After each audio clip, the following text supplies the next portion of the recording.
Hey, what's going on? My name is Brenton and this is Listen To.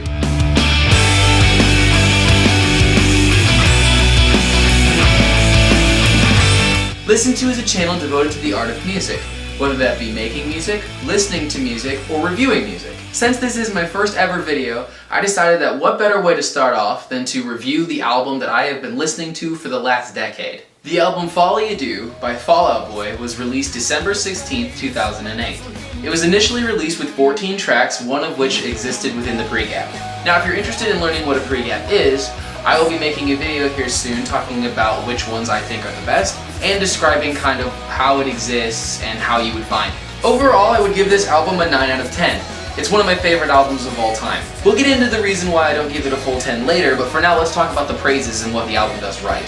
First, we'll talk about the songs in the order that they were released. The first single that ever came out for this album was the second track, which was called I Don't Care. I Don't Care is a 3-minute and 34-second song which sounds kind of like a marching band met a soul singer and then threw electric guitars in it, and this was the result. I don't particularly love the song. I mean, Patrick Stump is a great singer and Pete Wentz is an amazing lyricist, but it kind of pales in comparison to the other tracks on the album. The next single released for this album was America's Sweethearts, which of course has your traditional Fall Out Boy tongue-in-cheek title. Easily one of my favorite songs on the album. It's got an amazing chorus, great lyrics, it really hits home, the kick drum is like a highlight of the whole song. It's just If you're into pop punk at all, you'd love that song. The third single that was released for the album was Headfirst Slide into Cooperstown on a Bad Bet, which yes, is a mouthful. Some of the more interesting facts about this song is that it really highlights Patrick Stump's vocal range. First verse, he hits a note that is incredibly low on the lyric sniffing model glue again. Sniffing model glue again.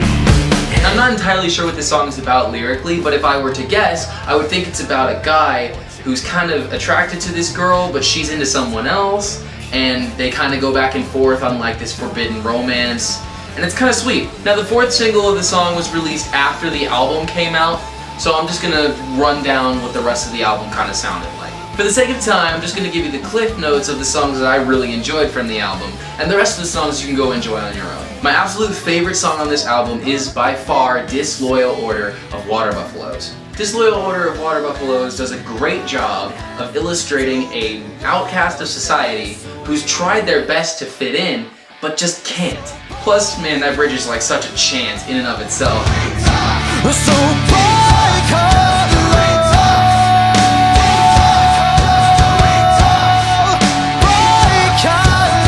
Kind of tied for that #1 spot on the album is in brackets Coffees for Closers. Now if we want to talk about songs that are absolutely an anthem of an age and a song that is completely just drum heavy, it's amazing. I love it. Even though the album came out almost a decade ago, I feel like the line in the chorus, "I will never believe in anything again," rings true for people all over the place who have had their beliefs destroyed by some opposing force or some person or just a change of heart. Finally, the song 27 is actually kind of one of my favorite songs. I know it was one of the least popular songs on the album, but as a guitarist, getting to hear Joe just completely just hammer it out and just show all of his chops on like a 16-bar solo, it was done perfectly well, it was very tasteful, the guitar harmonies were excellently crafted, and I believe that just overall, it's one of the best songs on the album.